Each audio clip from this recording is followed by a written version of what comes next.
Hey there, PDX Real Estate Podcast listeners. Before we get into today's show, I've got a real quick announcement for you, and that is that my company, TTM, is still looking to buy fixers and teardowns all over the Portland metro area, even in this post-corona economy that we have going on right now. So if you have anything that comes across your desk that may not fit the retail market, we'd love to hear from you. All you got to do is go to our website, which is ttmdevelopmentcompany.com. There's a Contact Us tab. Fill out the information, submit it to us, and we'll give you a call. Or if you'd like to, just call us at the office, 503-224-6200, and we'd love to chat with you about the property. Now, let's get into the show.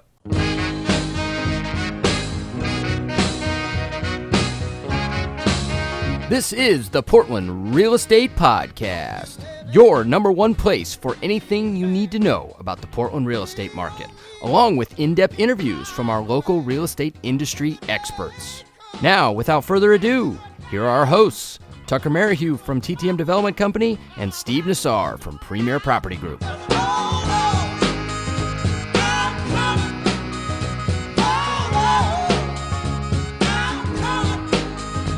What's going on, everybody? This is the Portland Real Estate Podcast, and we are live here on Masters this week. It's an interesting week. We'll get into it. There's a lot going on in the world of real estate, but I hit up my wonderful co-host, Steve and Joe, this past week. I said, we need a guest, somebody that's electric, that's got a lot to say that both of you guys know and is known of. So I think we found him. But before we get into that, welcome, guys. Good to see you again. Hey, Tucker. How are you? Hey, Steve. Hey, Rick. Hey, Joe. Hey. Hi, Rick. So let me jump in here, Tucker, and just introduce Rick. Rick Gray, Agents Plus Coaching. What's the name of your company, Rick? Agent Plus Coaching. Yep. Okay. I personally have known of Rick for, 4 years-ish. Yep. He's done at least one annual event for Premier Property Group for, the last 4 years, and he just knocks it out of the park. He's an amazing presenter. He's had some groups of 200-ish, give or take, with us, and just does an awesome job of. Are you turning off lights, Joe? I don't know what happened. A random blackout. Hey, if you pay your bills, Joe, they'll let you keep the power on. I just like all the attention on me, and Rick was getting too much at that moment, so I had to do something. Sorry about that. So no worries. And so Rick's done a lot of presenting, but beyond that, for the last year, I've personally been coaching with Rick, and it's been a phenomenal addition to my business. He's really pushed me and held me and made me more accountable on a lot of things. The big things Rick has brought to my business is just database, client appreciation events. He's the reason that I did a big remember when we used to go to movie theaters? We did a big movie night. Don't recommend that to anybody today, but we did a big movie night. We had 300 plus people come to Bridgeport. And it was awesome. I had deals. I'm closing a deal. I'm in escrow right now on one that I attribute to that event. So, Rick, welcome to the show. And I know, Joe, you've known of Rick for a while as well, right? Yeah, probably not as well as you do. And I think a lot of people tuning in are going to know your name and what you've done. But for those that don't know you that well, it's always nice to kind of start off with the tail of the tape. Like your elevator speech, here's my resume, without, standing on a scaffold, but just a couple highlights, and then we'll dig into the stuff everybody needs to know. Yeah, well, in real estate, so I got licensed in April of 1994. So 26 years ago, last month, hard to believe. So Bend, Oregon. My wife and I got married in Bend. I got my license over there. It's funny, I worked at Mount Bachelor as a ski instructor that winter, the winter before, trying to figure out what to do with my life after I graduated from college. And I worked at Nike at the World Campus. I was a personal trainer and started realizing that in the corporate world, I thought I could outsell everybody around me and do more, and yet I was going to make a lot less money because I was a new guy. And I was like, this doesn't make sense. I got to get into commission sales or something. So my mom, my dad, who was a builder, and I all got our licenses together in April of 1994. And my dad didn't ever really do much with it. He was a builder, so he just built houses. My mom sold his houses, and I started selling on my own and learning the ropes. I actually sold in Sun River for 6 years. And then my wife and I moved back to West Lynn, where we're from, and I sold in the Portland area till 2011 when I moved to Boise, where I'm at now, Boise, Idaho. Wow. So you Awesome. lived in Bend prior Yep. to like Bend becoming Bend, There basically. was 8,000 people when I lived in Bend, and when I moved away, there was 80,000 people in that 6 years. Yeah. Bend Our is, house, we bought our house for $80,000 when my wife and I got married. It was 79.9. We offered 80,000. It was a 3-bedroom. That is not the negotiation skills you should be coaching. Yeah, exactly. There was multiple offers. We offered 100 over, sounded a lot better. Okay. 100 over. Okay. $100 We sold over. it in Not 100,000. 2001. Did you guys have escalation clauses like 100 over? Yeah, $100 back then? $100. All the numbers were lower, right? Yeah, but Keep it's going, Rick. incredible what the market did. We just missed the boom. Unfortunately, we moved away from Bend and back to the Portland area in 2001. Of course, about 3 years later, that same house sold for $300,000. Wow. That same house. Oh, wow. And about 4 years later, it sold for $80,000. Yeah, exactly. Yeah. Yeah, that happened to me with a house in West Lynn, actually, Tucker. Bought a house in 2004 for $269. It appraised in 2006 for $519, and I refinanced it for $400. I thought I was being conservative, right? When we moved to Idaho, we ended up letting that house go for $250 Wow. in 2011. Yeah. Yeah. And we all have experiences with that, or at least some of us do anyway. That's for Hey, sure. So. By the way, offline, and you did mention you're in Boise, right? Yep. Rick? Yeah, and offline, you'll need to tell me and Tucker about a little bit about how it is over there because we're thinking of moving. There you go. We're eyeing some exits here. I'll tell you that. Boise's We're passing awesome. some taxes around here that we're shaking our heads about or scratching our heads about. Yeah. That's a different podcast. Yes, Yeah. we won't rabbit hole today, but so where'd you go from there? Let's throw them a couple softballs here and kind of get the rest of the story. So the reason I moved to Boise was to expand the team. I had a team in Portland, and so to expand the team to Boise was the original idea. And I'd lived here before, off and on in the summers when I was a competitive water skier back in the 80s and 90s. So I loved the area. It's basically like Bend weather-wise. It's a high desert, so a lot of sunshine, hardly ever rains. Love that. And my wife and I decided this is where we wanted to move with the kids. So we moved over here to expand the team. I grew another team over here, and then that led me to get into really coaching a lot of people. And I've actually started coaching in 2010, but not really full time. This is what I do. Happened in August of 2015. Awesome.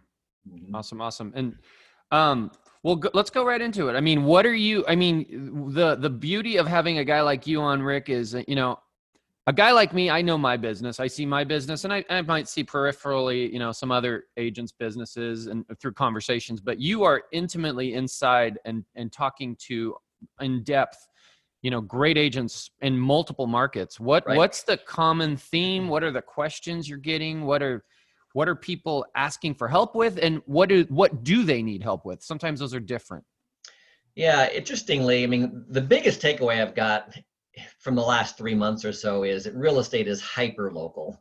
I mean, I've got clients in New Jersey. I've got a coaching client in San Antonio, Texas. I've got clients in lots of different markets, and some of them don't really realize anything is going on. I mean, literally, it has not affected their business. They're having their best years they've ever had. Others cannot practice real estate, like in New Jersey. You cannot sell homes. So it's very market specific with where you're at, and that's one of my pieces of advice I give to people when we're talking about the COVID situation or anything regarding a transitional market is we have to really pay attention to what's going on in our area. Talking about real estate nationally is like talking about the weather nationally. It's irrelevant. It doesn't make any difference. I mean, what's going on in Boise, Idaho is not what's going on in New York City. So we really have to pay attention to our market, our numbers. What are we seeing? And my clientele is all over the board. I've got people that are from every end of it and every, not only what's going on in their business, but their own personal, how it's affecting their life kind of thing. Some it's hardly affecting them at all. Others, it's a big deal. Mm-hmm. Mm-hmm. So it's just paying attention to what's going on with your area. I think, people tend to watch the news, and the news likes to take the worst of the worst and, show you Michigan and New York and New Jersey and certain areas. It's like, well, that's not us though.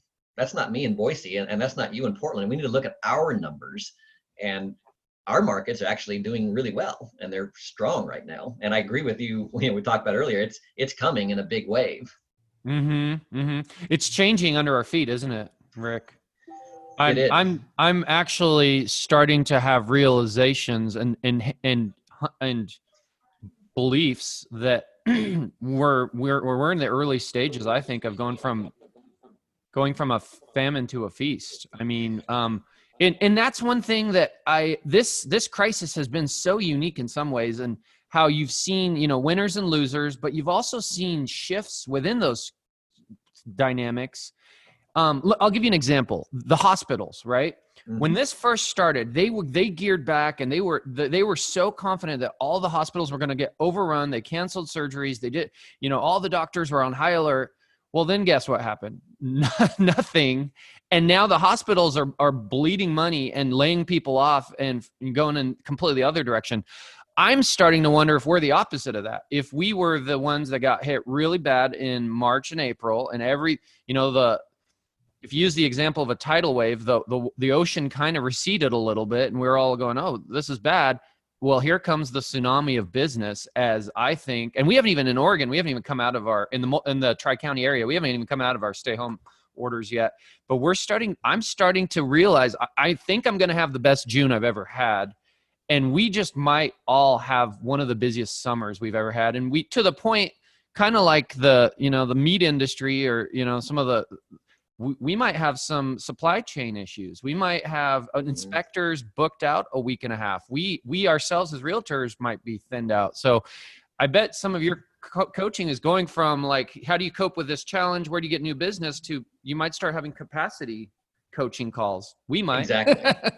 I did this morning. Actually, I've had a couple of those already. It's funny. So yesterday I like to ride dirt bikes. I know you know that, Steve. You like motorcycles.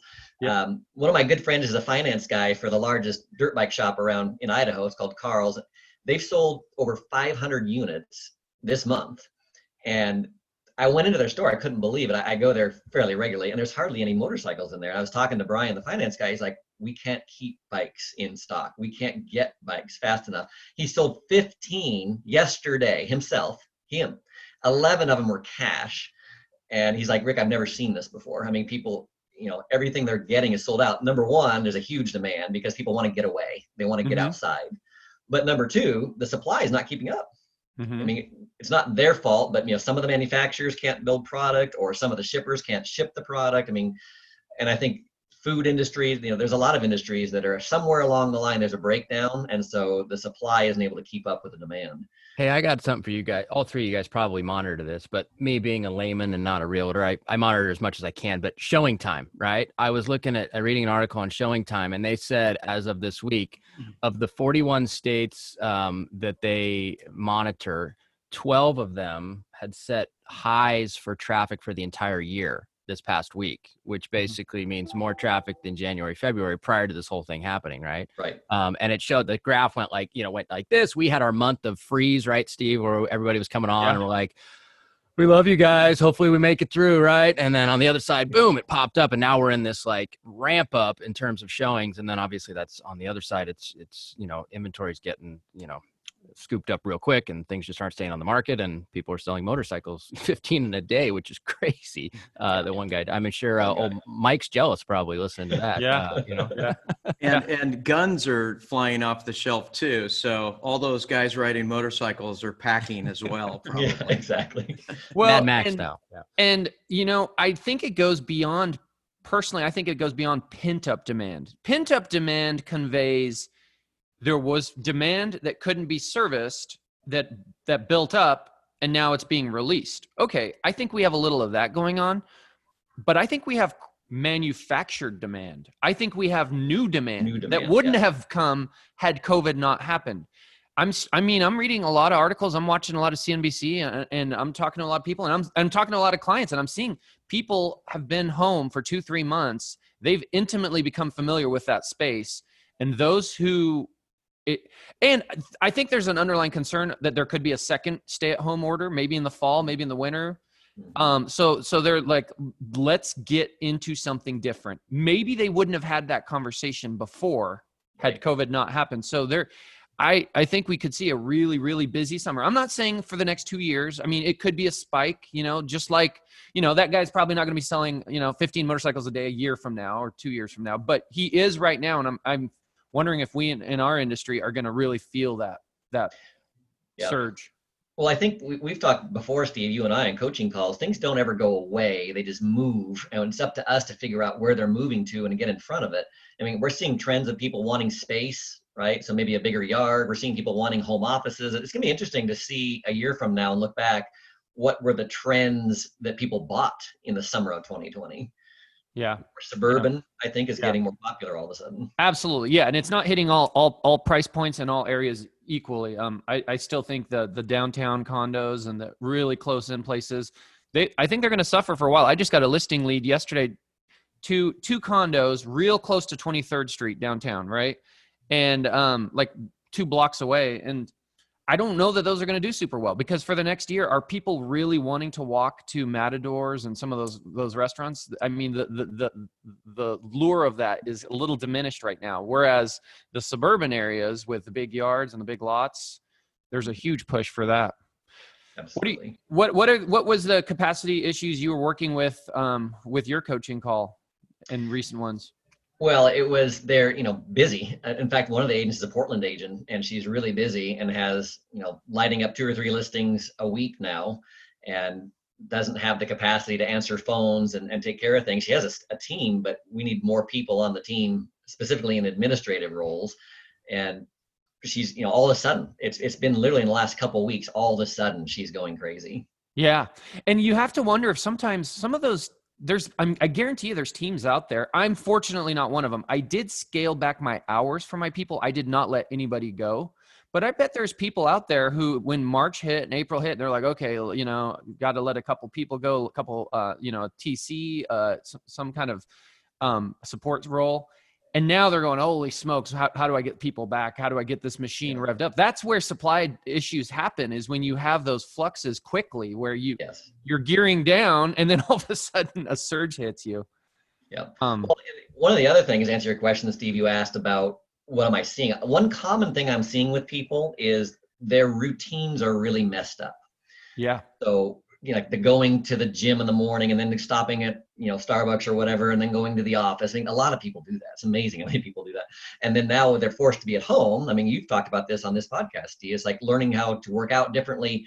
I had 2 of my coaching clients today talk about they've gained weight and they're really frustrated. One 9, one 15 pounds over the last couple months. And they're, kind of pulling their hair out. It's because we've got this disruption in our daily habits and what we're doing. And that not only affects you physically, you're sitting around with access to food in your house, but it affects your ability to produce and work as well. So one of the things I'm really focusing on with my coaching clients is have an established routine, at least for the morning. Do something regular, consistent, that's going to keep you focused on your business, and then do the same kind of thing with your eating habits. I'll tell you what, I've been eating a lot of creamsicles late at night because those are good. But but I have a home gym too, so I've been trying to work them off. So. Yeah. Are you starting to see what we're talking about, Tucker? Are you seeing some heightened activity on some of your stuff? I have. It's interesting. The demand for what's called investment grade stuff is very, very high right now, whether it be lots to build, houses to renovate. That wavered a little bit there for a while. But I mean, there was a couple lots that I was looking at, and we could have bought them for probably 50 grand less. And they both went pending, like literally within a day, like it just changed. And somebody came out of the woodwork and they paid full boat for these 2 lots. Right. And that owner was ready to let them go for about 50K less. And I thought that 50K less was a fair number that day before, and then it just changed. And so, and we're doing another home to individual that that we're going to be building in LO, and we're speccing that out at prices that were pre-COVID, right? Or maybe even plus some. Whereas a month ago, I probably would have been like COVID minus 10%. So it's been an interesting ride, man. I don't know. I keep thinking I have the answers, and then I learn that I don't. So this has been really crazy, and I'm curious to see how it turns out, but I don't know. What do you think, Rick? I mean, what's your kind of looking forward now? You're talking to these different people. You're seeing how markets are changing, especially right now over the last 2 weeks. I think the last 2 weeks have been a big change. What's your guesstimation of where we're headed? Well, to quote Jim Rohn, my mentor, who I worked with for a number of years, he would say this: it's opportunity mixed with difficulty. I mean, that's what I see coming, right? I think really we're in this for a couple of years. before we get back to what we thought was normal before all this. Now, that doesn't mean it's going to be bad for a couple of years. It's just going to be very different. I mean, there's certain things that are never going to go away. Calls like this, a lot of virtual things agents are doing now. I think that's just the way it's going to be. And I think that's good. I originally thought, and I still stick by that right now, I haven't seen anything to change it. When we started going into this pandemic, about 3 months of a severe dip in activity, like 25 to 30%. And I actually talked with you, Steve, and I talked with a big company I coach over here in Idaho. That's about exactly what they saw, between 25 and 30% dip in actual activity, number of sales. And that was specifically for April, by the way. But I said, yeah, 2 to 3 months of this, but it's not going to affect prices much, I don't think. And I haven't seen that. I haven't seen prices being affected at all. And I do think now we're on the upslope on the other side of this. I think this summer and fall is going to be really strong. The weird thing is it's an election year, and traditionally election years are slow the second half of the year. Mm-hmm. I remember that. I don't know how slow the second half of this year is going to be, though. I mean, traditionally election years, the second half slows down, and then the following year is a great year. If you look just historically in real estate, I think that's, we've accelerated the timeline. I don't think it's going to be that slow this fall. I think people are going to continue to buy houses. Now, we're lucky. We're in an industry that's not as affected as some. There's still a lot of difficulty for a lot of industries moving forward for the next foreseeable future. Mm-hmm. Mm-hmm. But I think real estate's on the way up. I talked to Justin Harnish last week. We're in contract on a deal here in Lake Oswego, $1.3 million house. Him and I chatted on the phone for 45 minutes, and he goes, yeah, I mean, what a difference here. Because he was on the podcast, maybe 2 months ago or 6 weeks ago. Uh-huh. He goes, what a difference. He goes, I went from thinking I was going to have a terrible year to wondering if I'm going to have a better year than last. I mean, remember we were on the cusp though, right, Steve? He was like, I'm feeling something, right? Yeah. Yeah. He said it on that podcast. He goes, I'm getting some notifications of more activity. So it was starting, but definitely has broken loose in a big way. Well, Lawrence Yun, right, the economist for the NAR, said back in March, he said, we're going to sell as many houses as we always would have this year. It's just not going to happen in the same time frame. And I didn't know if I believed it at that time. I could see what he was saying, but it certainly seems to be we're heading that direction. Yep. I'm not sure he had the foresight, but he might have been posturing. I don't know that he had the foresight, but it's turning out that he looks like a genius, I guess. Yeah, exactly. So, the C19 traffic, it's been wonderful. It's been like Portland in the 80s, but I've noticed over the last couple days, it has tripled. Mm-hmm. Still nowhere near the horrible traffic we have when we're back to normal. But for C19 traffic, it tripled. The amount of emails, texts, and phone calls have tripled just over the last few days. I think we are getting back, and we are thinking this could be as good, if not better, than last year. We just had a few-month hiatus. We are dealing with a few things. And so I was hoping we'd have more questions on this live podcast, but since we don't have any, I want to ask a couple questions that I think maybe masters might want to know. And that is, with C19, what are you hearing for the people you coach and the people you rub elbows with, really successful people who are out in the trenches? What is the new normal, and what does the realtor have to do to adapt and overcome what we're dealing with for the rest of 2020? Well, I think part of it is being sensitive, no matter what market you're in, to other people. So like, in Idaho, for example, we can do open houses. We were not able to do open houses, but there's quite a few agents that have not been doing them because it really fires up some people. They're like, you shouldn't be doing that. So I think image. And so rather than do that and make people upset, it's like we're having some really good success with virtual walkthroughs, people using video and not just showing the house, but talking about it, talking about the pluses and what they like and the area and really getting detailed. And those are actually generating leads for my clients. But I think embracing that virtual world, basically the digital world that we have now. It's funny that I mentioned that book, Instabrain, but I am a Gen X person, right? I'm 50. So I'm physical person. I think about physical stuff. I'm a physical person, but I live in a digital world. So people like me tend to think, how little technology do I have to learn to get by, right? And I think there's a lot of realtors in that boat. You know, how little do I have to do online? How little do I have to do virtually to make this stuff work? We have to realize a lot of the buyers that are up and coming now that we're dealing with, certainly in the entry level and not, you know, not luxury, but below that level, are younger, and they're digital people living in a digital world. So they actually literally think, what's the least amount of physical stuff I have to do to get this to happen? Right? I don't want to drive to a realtor's office and interview with them. I don't want to sit down and drive over to a coffee shop and say, I want to do all this online virtually. And I've got, you know, a 14-year-old boy who, you know, an 11-year-old daughter, but that's exactly them. I mean, if they can do it online, and they will, and they're incredible. They're better online than I am, and they'll figure out everything they want to figure out. So I think for realtors, this has forced our hand to start embracing a lot of the technology that was already there. We just weren't using it, whether it comes to video, Zoom calls, virtual tours, virtual showings, you know, spotlighting a neighborhood, but doing it all through virtual means. I think that's what we need to do the rest of the year and moving forward. I don't think that's going to go away. Agents that don't, it's like I always tell agents, always are worried that technology is going to replace them.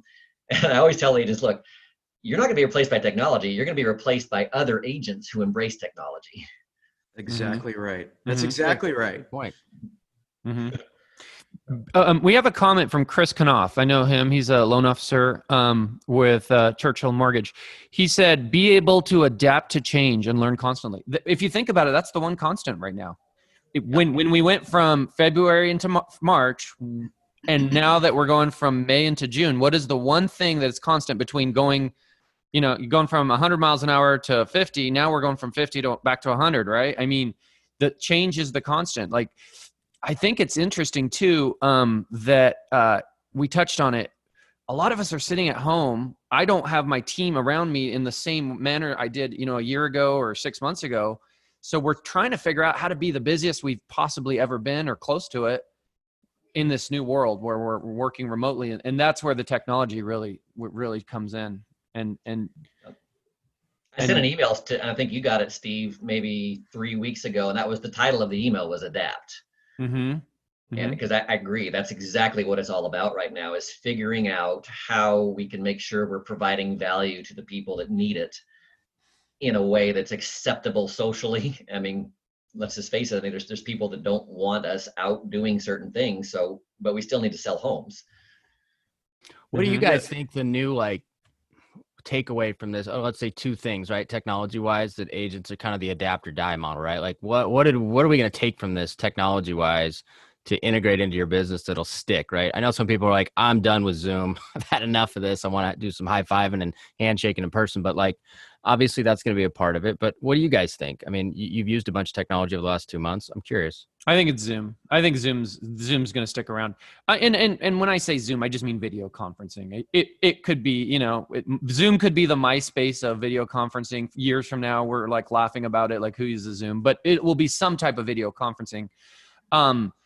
What I'm doing right now, and I'm having a lot of listing appointments all of a sudden. There's usually some kind of phone call or email that tees up a Zoom session. On the Zoom session, it's a needs an analysis. It's a consultation. It's me grabbing the screen, pulling up my website. Here's some of the videos we do. Here's the 3D. I mean, it's doing a presentation. Then we set up a quick walkthrough of their home where I go see the home, see the condition, make some suggestions, and then go back and do another Zoom where I pull up RMLS and show them the comps, talk about a pricing strategy, and then from there it's listing contract, take it online. So in the future, what I was talking to my team about, I think the first Zoom session will remain. So in the future, I think they'll always, moving forward, at least for me, I'm going to always tee up a quick Zoom session, do a face-to-face consultation, build rapport, show them what I do. Then I'll go to their house, and then I'll do the comps at their house because we can get around the table and we can be closer in the future when this is all gone. But that first Zoom, I think, is going to stick around, and I think it'll be there for buyers too. It's like Rick said, I agree with you so wholeheartedly. I loved how you said that. I've never heard that before, but there's a lot of us who use technology as little as possible. right? The new generation uses as much as possible, and we're at a tipping point where more of our clients are going to be of that generation in the near future, if not already. Yep. You know, if you take a macro look at, you know, you just kind of walk through your intro to listing and how you get together with people, the old adage always remains. Like, you've heard of parroting, or being a human chameleon. You know, you go to the country, they're wearing jeans and boots and chewing tobacco, so you're wearing boots and jeans and chewing tobacco. And the point is, you gotta speak people's language.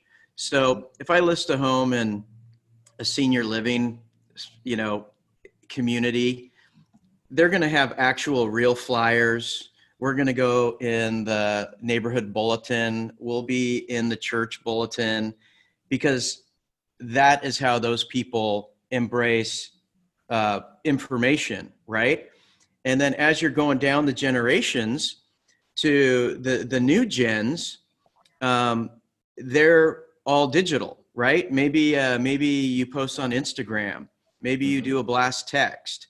So you have to match people's threshold for correspondence in their preferred platforms.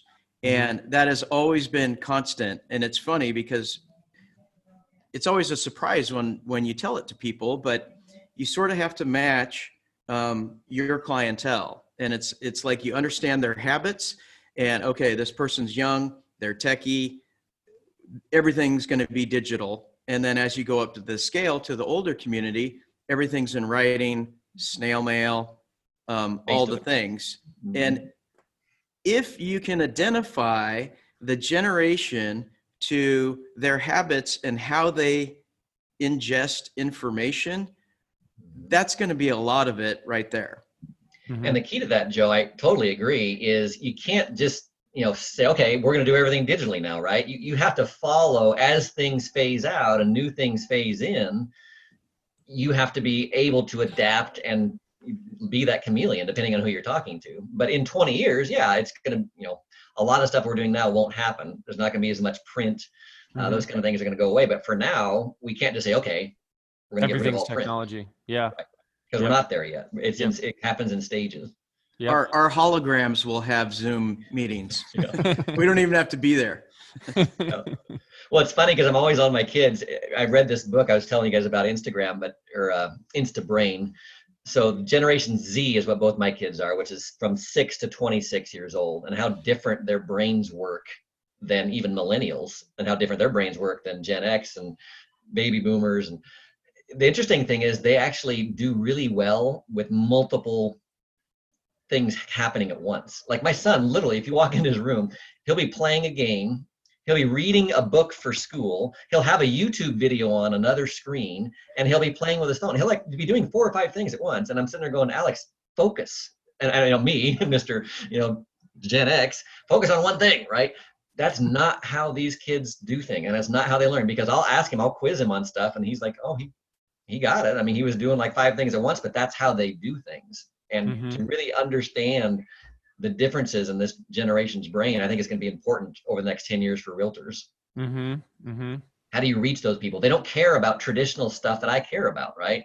I mean, I know you watched it, Steve, because you guys have talked about it in your podcast, but I grew up, I was born in 1970, so the 80s and 90s for me, for sports, were huge. So that Michael Jordan Last Dance, all that stuff, I loved watching it because it just brought back so many good memories of my life. I mean, I lived all those moments. But so I care about, like Nike. I grew up in Eugene, right? I mean, I care about brands.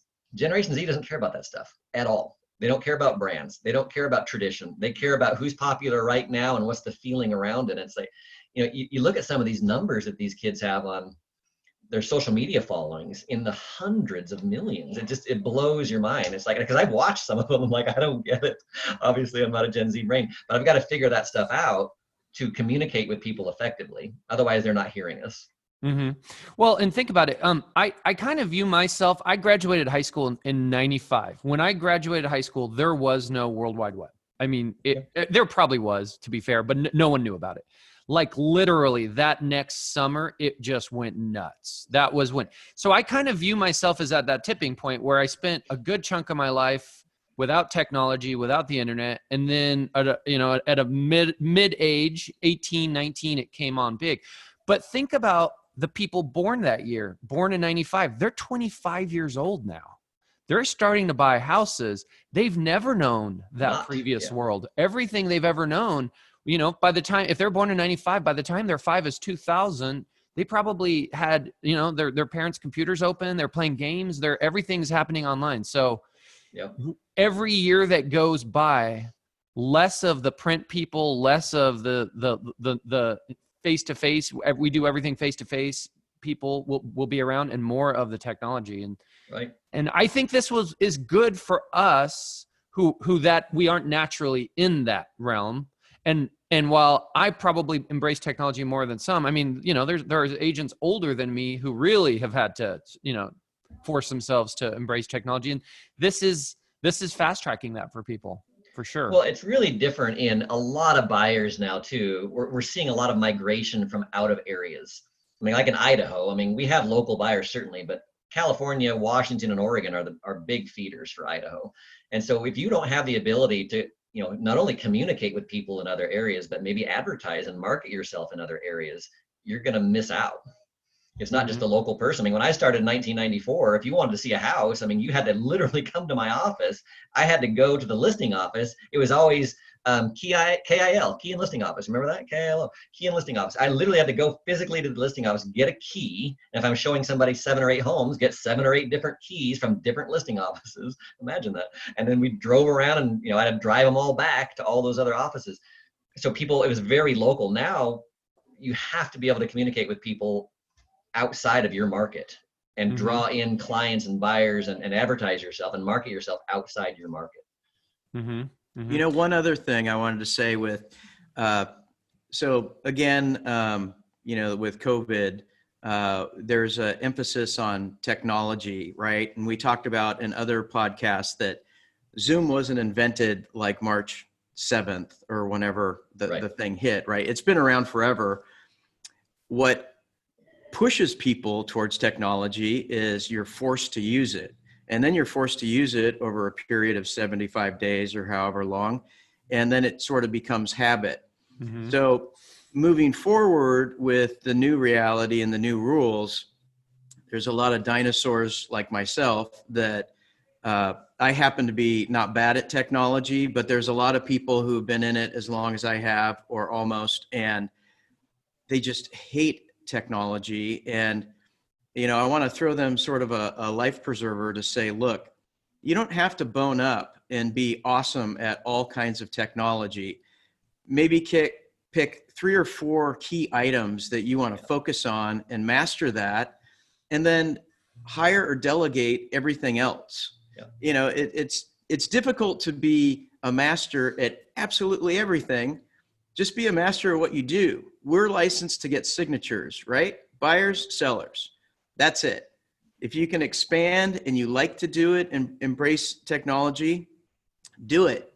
If you don't know how to do an instant tour on a house, hire a guy. There's millions of people with cameras and they'll follow you around. It's probably going to be a better video than you can do yourself. And you can do that with a lot of things. You could have a marketing coordinator that helps you put things on Instagram and LinkedIn and all the platforms that you don't know how to do. That's what they do. And it costs you less money to hire them than if you did it at your hourly rate. So delegate the little stuff and learn only a couple key items. And I think that takes a little bit of the pressure off the shoulders of, I'm 50 something. I don't understand this technology. They're going to take me to the farm here and shoot me sometime soon.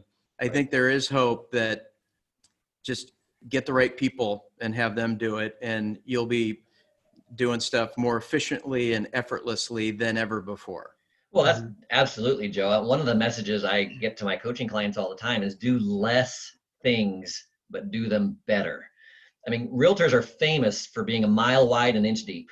Right? I mean, they dabble in everything and they don't do anything really to effectiveness.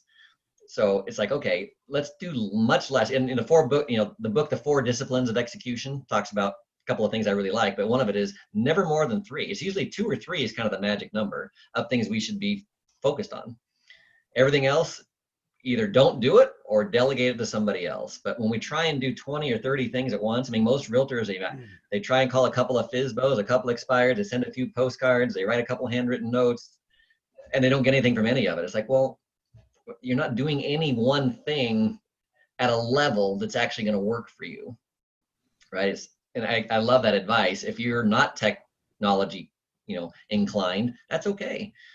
Learn something simple and get somebody around you that knows how to help you.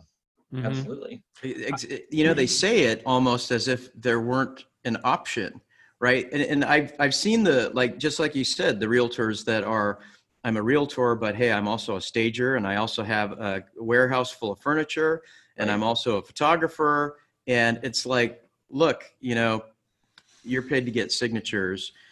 The thing with the technology, when people say I'm not very techie, they say it in such a way like they didn't have unlimited options of people around them that are amazing, right? Maybe they can't create a little video intro, or they can't do that, but there's a million people around on Fiverr here locally that would love to do. I mean, Masters is full of them because it's realtors and real estate related services.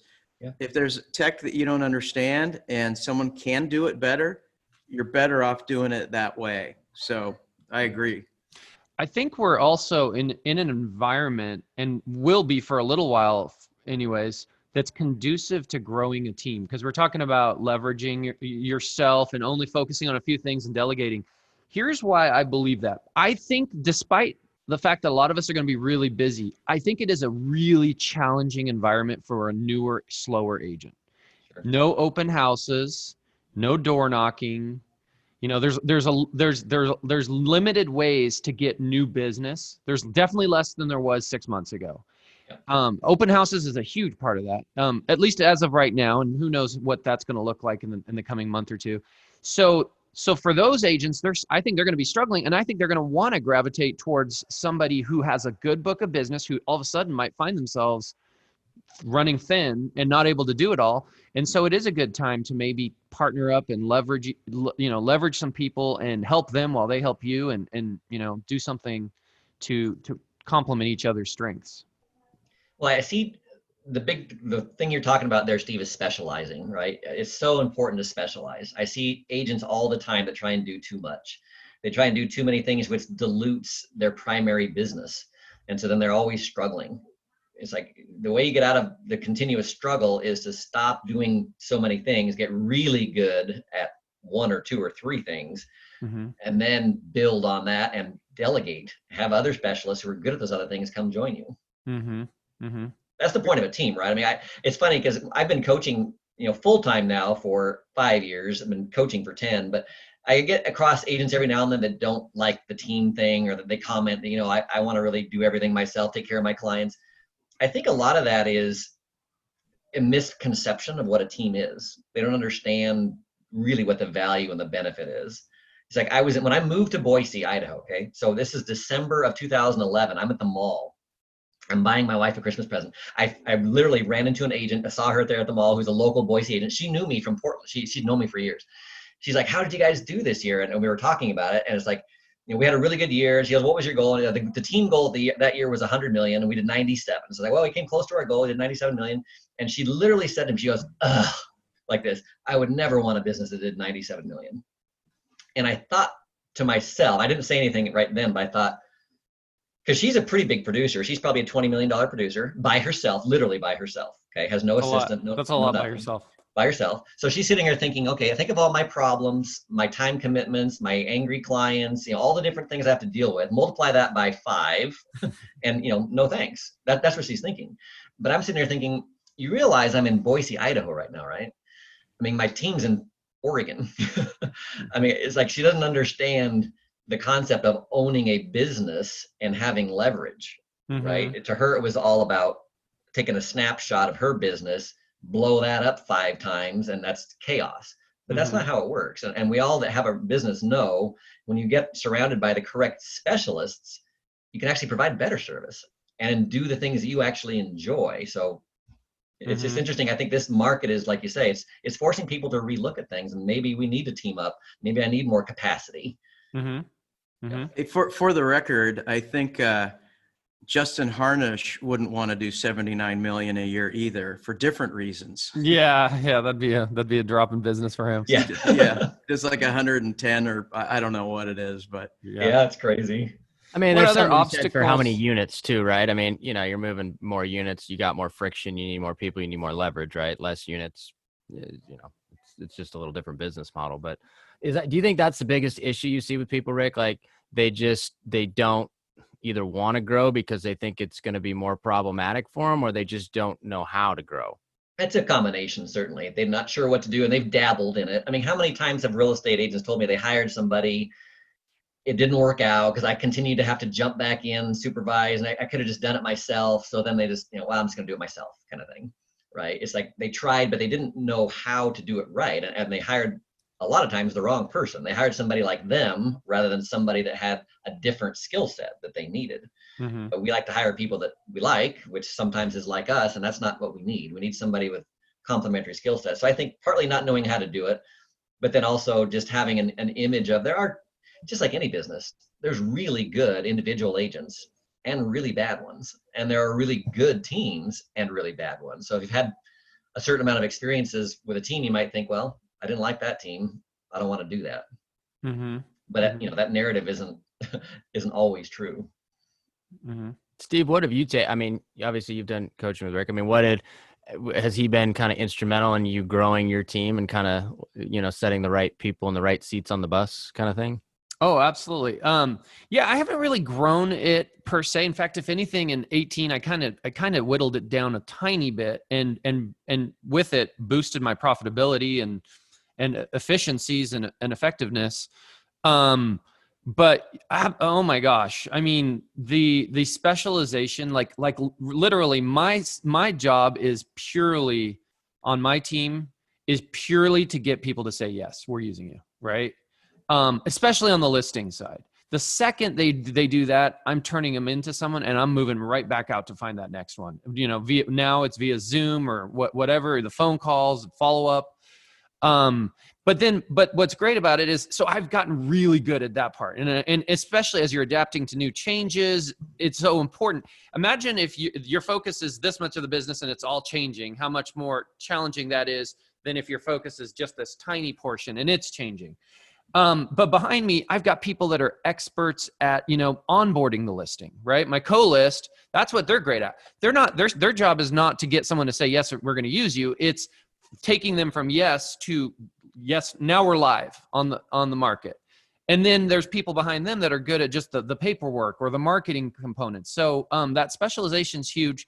And not to mention the ability, in my case, every listing has two of us on it, right? So there's the ability to offer capacity and immediacy, and every seller has myself or the co-list to go to. So if one of us is busy, then they can have the other. So you improve the experience, I believe, for the client when they're structured correctly, and you improve this experience for the co-op. The buyer's agents that are coming to our listings. I mean, if one of us isn't getting back, there's another option. And where I think people fail, Rick, and I know you'll agree with this, is they didn't first have systems set up for themselves. Yeah. And so there's nothing to turn over to people. Right. If two people, if you are running without any systems and processes, and it's just you're freehanding every transaction, if you bring another person into that environment, they're not going to know what to do. You're going to bump into each other, and it's not going to work. If you take yourself, and this is my number one thing I would recommend, if you're thinking about growing a team, first, and maybe that new person helps you do this, that's okay if you're busy, bring them on, but that should be job number one. What are the processes? Let's outline every step of a listing, every step of a buyer transaction. Okay, now I'm doing these steps, then I hand it to you and you do these steps. And that's where people need to focus on. I think people also have a bad taste in their mouth because one time they were on a team or one time they brought someone on, it didn't work, and they're not open to revisiting it. And I think, I just think, that's not the reality. It can be done. It just was done incorrectly. Well, my favorite, I totally agree with you, Steve. My favorite story, and I think you've heard me tell it, is about my son and golfing. So my son is quite a golfer. He plays competitive golf, but I got him started when he was 5. And I took him to a driving range, bought him a little bitty set of clubs. And I couldn't believe how well he was hitting the ball. If you've ever taken a 5-year-old golfing, it's not always a great experience, but he was doing really well. And I was like, wow, hand-eye coordination, he's hitting the ball well. I was like, maybe I should get him a coach. So there's a local golf course has a really good junior program. I got him started in that. And I remember his first lesson, and I've told this story and Steve's heard it, but it really had an impact on me. I'm standing there watching this guy, Jonathan Gibbs, the instructor, and he's only going over 3 things with my son. His approach to the ball, like literally how you stand over the ball, where's the ball, the rhythm of the swing, like how much time it takes, what does a rhythm feel like, and then the follow through body position. Where's your chest facing, where are your feet, where's the club? Those 3 things, approach, rhythm, and follow through, 45 minutes, right? And so I'm watching this. And this is years ago, so I'm thinking, at the time, I'm still a pretty heavy outcome-based thinker. I hadn't really learned my lesson yet on systems. And I'm watching, he's not hitting the ball that well. So I turned to Jonathan, the coach, at one point. I said, so Jonathan, at what point do we care where the ball goes, right? I mean, I'm just curious because he's not hitting it very well, right? And Jonathan set me straight in one sentence. He says, I don't care where the ball goes. He says, right now, I'm laying a foundation for his swing. And it seems obvious, right? But it was like, it hit me like a ton of bricks. It was like, here I was in my 40s. I've golfed my entire adult life. I golfed in high school. I mean, I played a few tournaments here and there, but I'm not a very good golfer, obviously. Why am I not a very good golfer?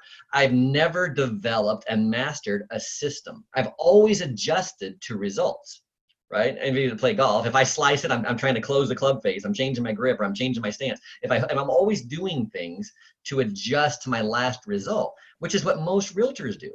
If you fast forward now, my son was 6, okay, when he started golf lessons. Now my son he'll be 14 in a month. He's a lot better golfer than me. Big shock, I'm sure, to everybody. But he's actually a really good golfer. It's like, how did that happen? It happened because he mastered a process and didn't care about results for a while. There was a period of time where he didn't care about results because they weren't good, but the process was coming along.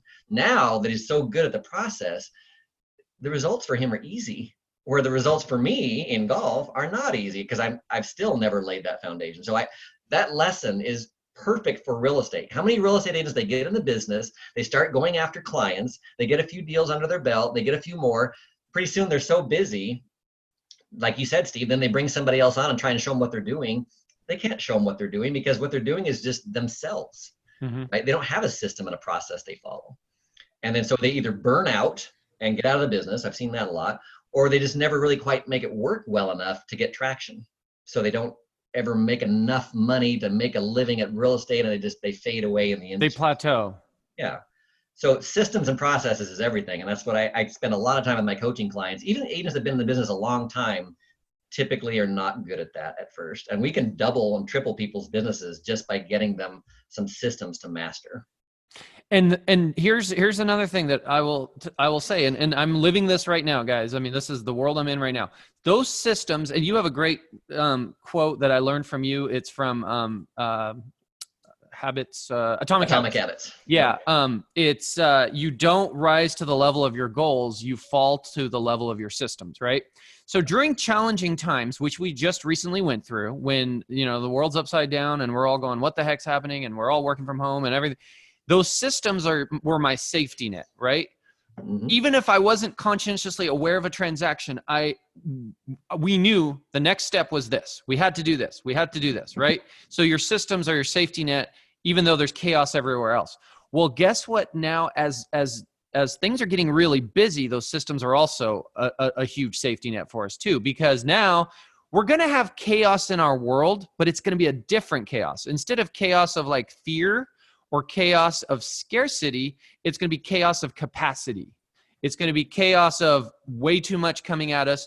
And those systems, again, are going to be what protects you.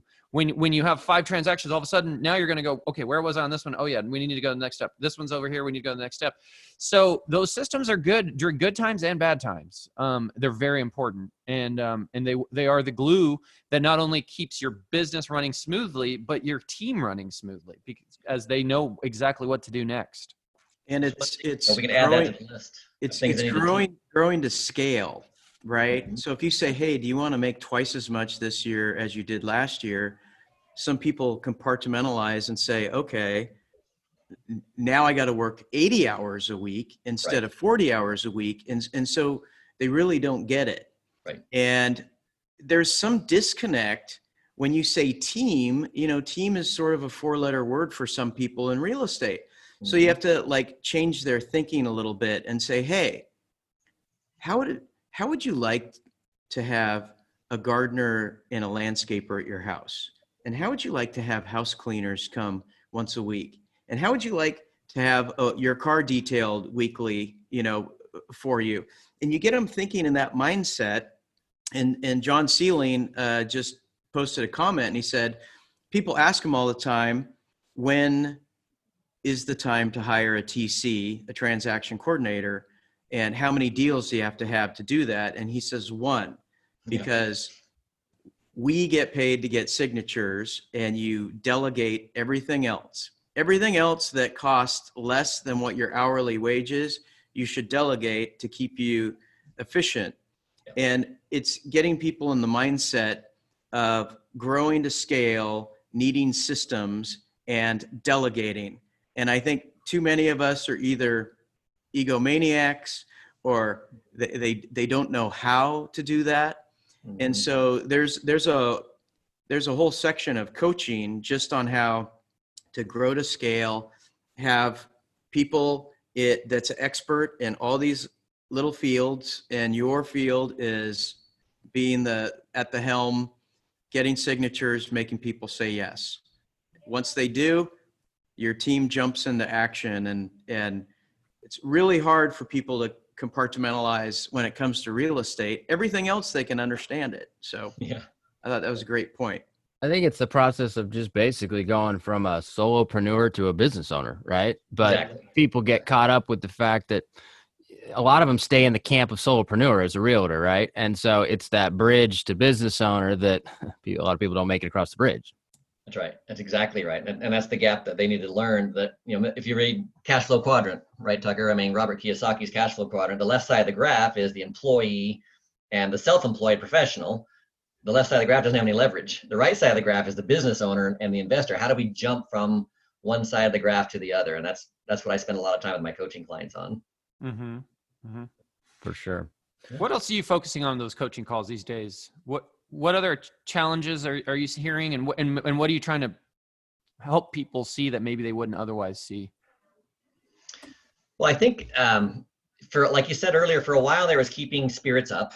And then it turned into understanding what's actually happening, and then realizing that, oh, wow, there is still business. And my clients who were still out hustling and not shrinking and contracting were getting a lot of business. So then it was a matter of, okay, how do we, in fact, a couple of clients I'm dealing with that are feeling guilty about stuff because they're just killing it. They're having great years and they feel bad because they know other people are really struggling. But it's, what can we do consistently in this market?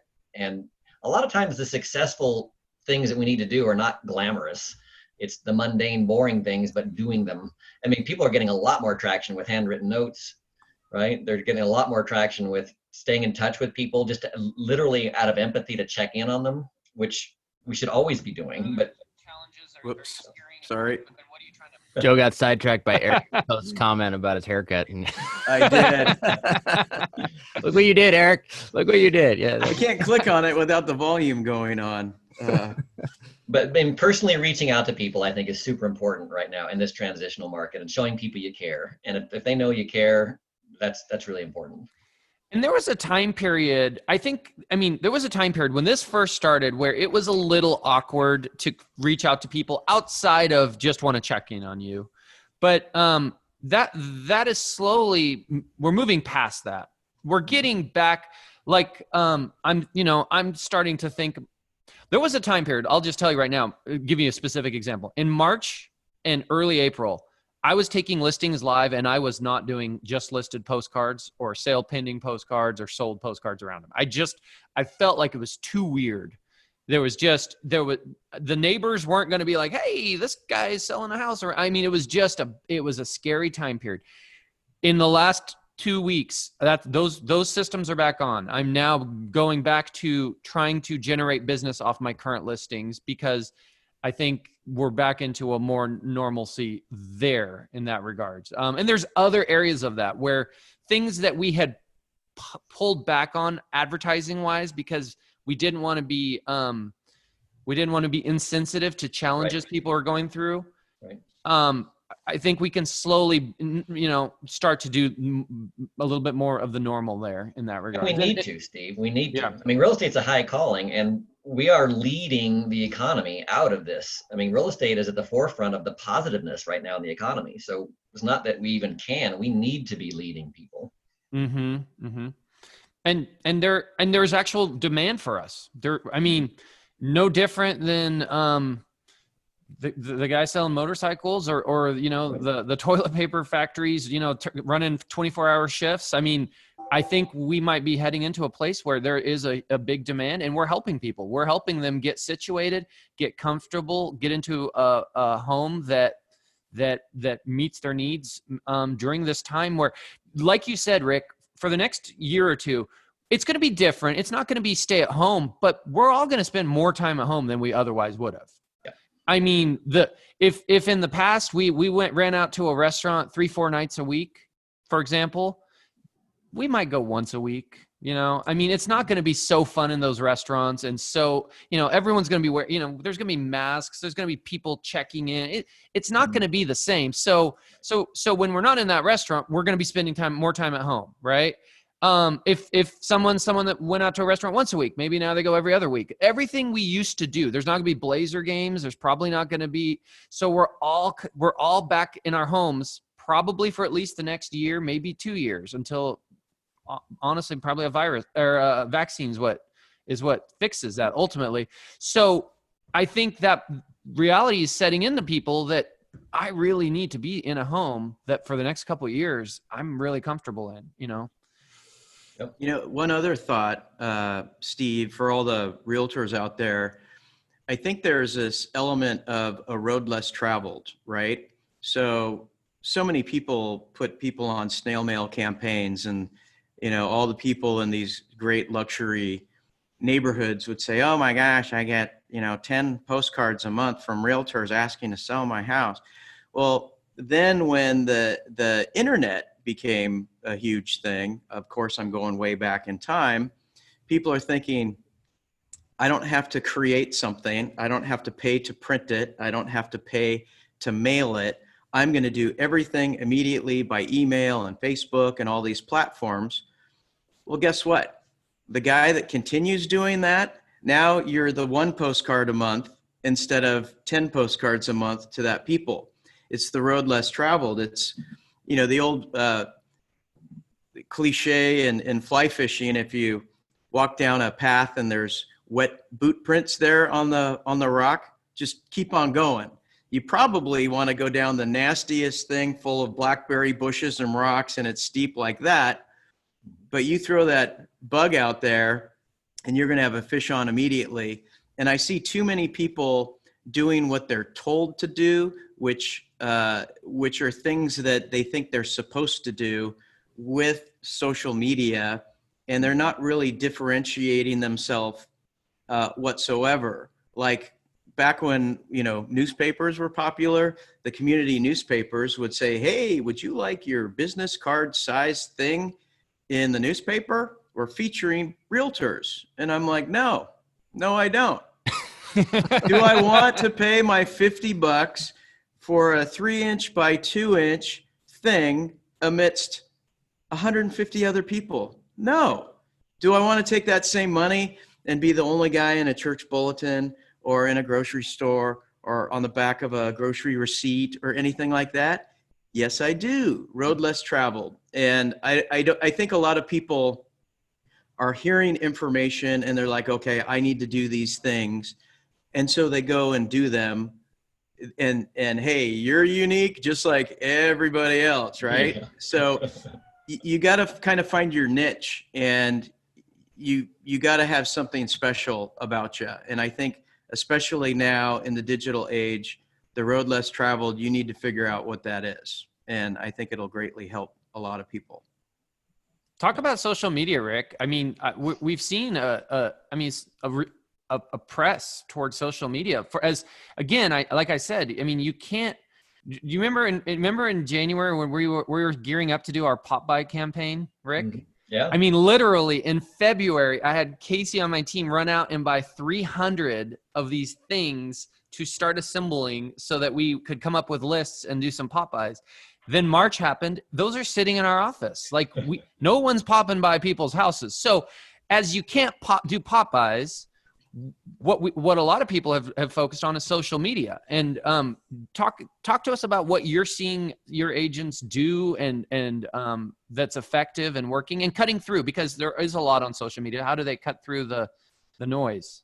Well, for example, one of the things I like when an agent does like market stats, for example, but with a twist, like do a market stats video, like a couple minutes talking about what's going on, but then also interview somebody, a local business or somebody, an expert in something that would be interesting to people in addition to it. So you're combining something that is relevant, market stats, hey, what's going on in the real estate market? And then here we have a mortgage lender or an inspector or somebody that could talk, here's 5 tips for you. Boom, boom, boom. And, I like stuff like that because I'm seeing more and more people do market stat videos and starting to use video, but just have a different twist. Like Joe says, road less travel. Don't do what everybody else is doing. They do need to know their stats, though. I think we need to be leaders in that, and people need to know what's going on. Just add flair to it. Add something that's going to be interesting to people to it. And live for videos too. The younger generation, it needs to be short, full of sound bites, because they're tying their shoes, playing a video game, talking on the phone, sending an email, microwaving a burrito. Yeah. So short with sound bites, because the audience that's going to see that social media stuff and your internet-based stuff, there's going to be a lot of these younger generations. And there's something to say that you might need to modify your video for your audience. So that's another thing when it comes to video, always know your audience. And the younger people, keep it under 2 minutes. Tucker, I watched your Real Deals podcast last week. I don't watch a lot of those, but I watched it. It was really good. You had that guy from Arizona. Yep. And Steve, he was saying some stuff. And look, let's be clear. We're doing it ourselves, right? We're live right now.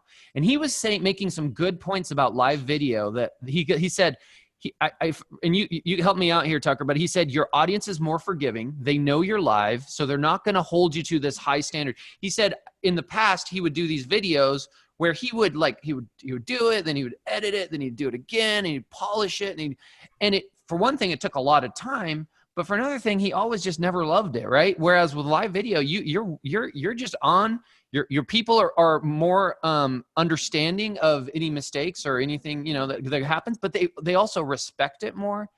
And one thing that I'm seeing live videos do that I more and more, and I think it's awesome, is the people who does it. And Eric Post does this a lot, and I've seen others do it. They put a couple. Like you said, Joe. They put your in writing. They put the bullet points of what the live video is going to cover, and then they go live. So people scrolling who don't want to watch the video can read those highlights. Sometimes it'll encourage them to watch the video. They might go, today we're discussing this, this, and this. And then they go, oh, that's interesting. And then they watch it and maybe rewind it. So I think that's huge. Yeah, live video is just more earnest in nature. I mean, like us today, right? We're pretty much how we are. There's just 4 of us talking. Whereas if you do, pre-recorded video, you're trying to make it perfect and you're putting out this perfect version of yourself. And sometimes that just doesn't resonate with people as much as, just a normal conversation like we're having now. So I think that's a big advantage to live video. But I've seen a bunch of stuff, lately, like the stats videos, like you're talking about, Rick, where people are on Instagram and they're like, ding, ding, ding, ding. They have these things pop on the screen that are showing it. So that's a new thing. That's cool. But I do think video is, you got to embrace it if you're going to do marketing online, just because that's what everybody wants to see. That's how you're going to captivate an audience, or maybe some sort of captivating picture with a very concise message attached to it. But yeah, you got to embrace it. There's no question, as an agent or otherwise. Live testimonials. Rick, you've been talking to me for a year about testimonial videos. I haven't done it yet, but I'm getting there. I'm getting closer. Yeah. But imagine doing a go live on Facebook with a client, maybe in front of their house, maybe somewhere else, maybe virtually. Could be this, could be Zoom, especially in today's environment, where you go, hey, I just want to talk to you about your closing. It was a pleasure helping you. And then they do a testimonial. And that's one of the things that book Instabrain I was talking about, Steve, said is the Gen Z testimonials are far more powerful than traditional brands. They care about what people are saying about things more. Mm-hmm. And I'm getting trained that way. I think we all are. I mean, you know, I just had to buy a refrigerator last week. Our refrigerator went out, long story, but you go online now and, you know, I'm looking at reviews, right? I mean, if there's 5 reviews and this refrigerator has 2,700 reviews, it's like, oh, okay. You know, now all of a sudden I start caring about what other people are thinking. So I think testimonials are just going to continue to get more important in the future. Mm-hmm. Mm-hmm. That's something I have done, video testimonials, Steve. I've done it for about 10 years, and it was interesting. And there is a authenticity of somebody screwing up on film that when it's too polished and it shows up into your internet or into your email, then people think solicitation. Mm-hmm. But this guy was doing a testimonial for me. I sold his house for, I forgot how long, full price. And he called me Joe Soldera instead of Joe Fostolo. And then, the wife did the old elbow and the elbowed him. And he's Right. like, oh yeah, I mean, Fostolo. And, You were the original Joe Exotic, huh? exactly. Hey, look, the best part of the movie are the outtakes and the bloopers at the end, right? And the news bloopers. That's the best part. And look, we're in the people business. We're not necessarily the sales business. We're in the people business, and people got to like you, trust you, and think you're capable of doing the job. And if that's the case, you're the one they hire.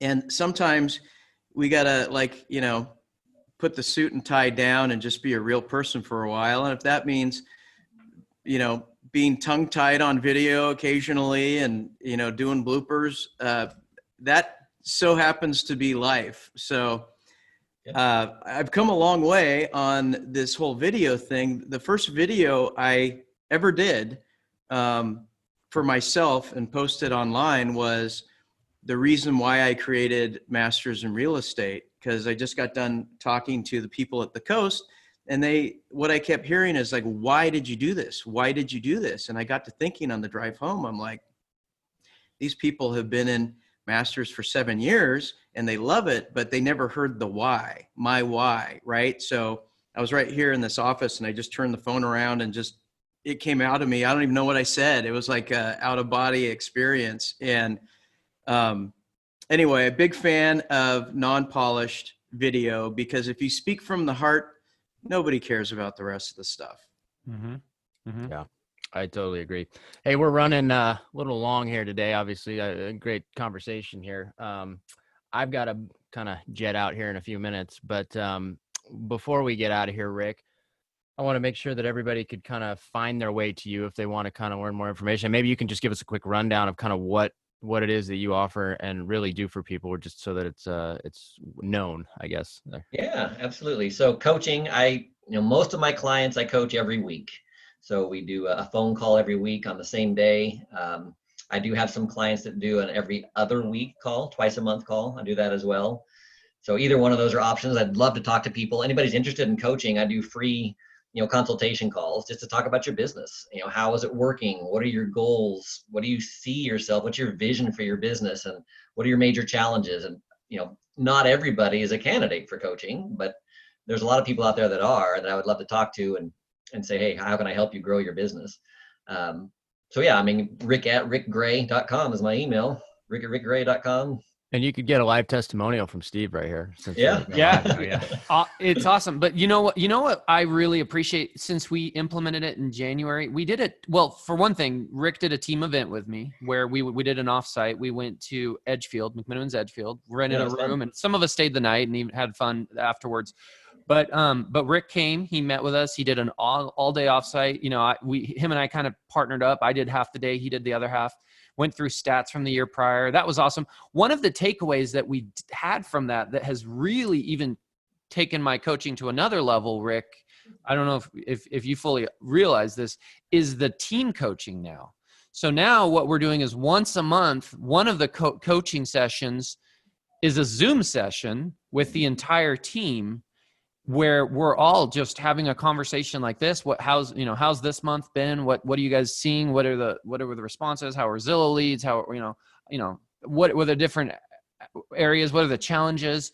It's been instrumental in general, but it's been really great during challenging times. And heck, we're going into a different type of season now that's going to have, some chaos. I predict some chaos and some challenges, but I think they're going to be a different type. I think it's going to be from more of a capacity manner and, and getting things done and staying on top of things versus, the crisis or the scarcity manner.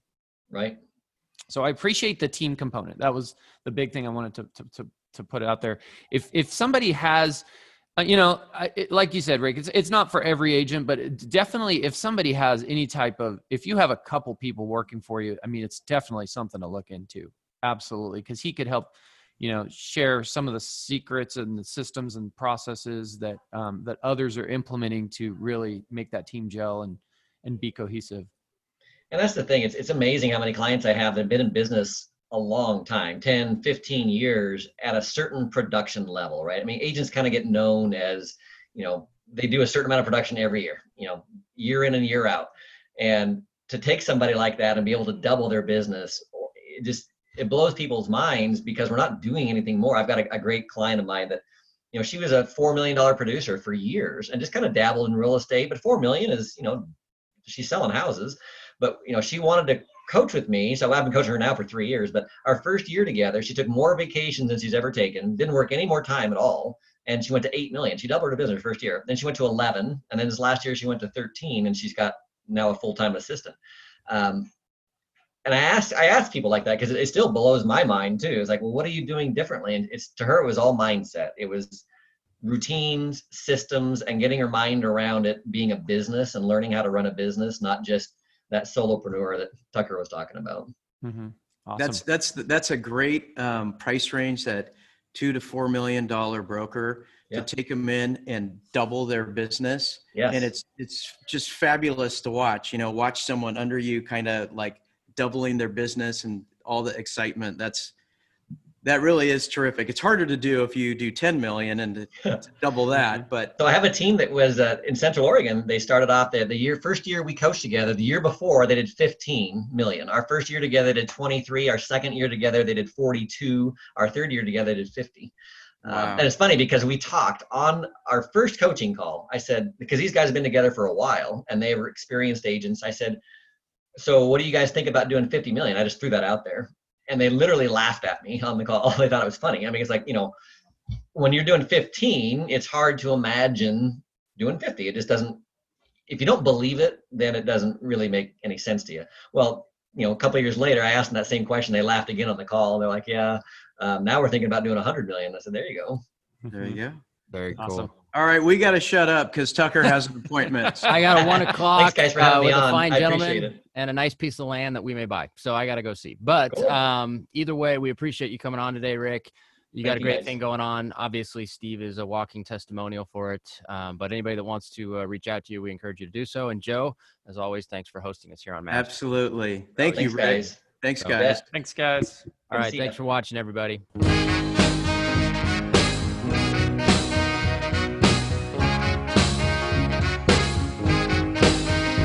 Thanks again for listening to our show, and make sure to tune in next week for another great episode of the Portland Real Estate Podcast.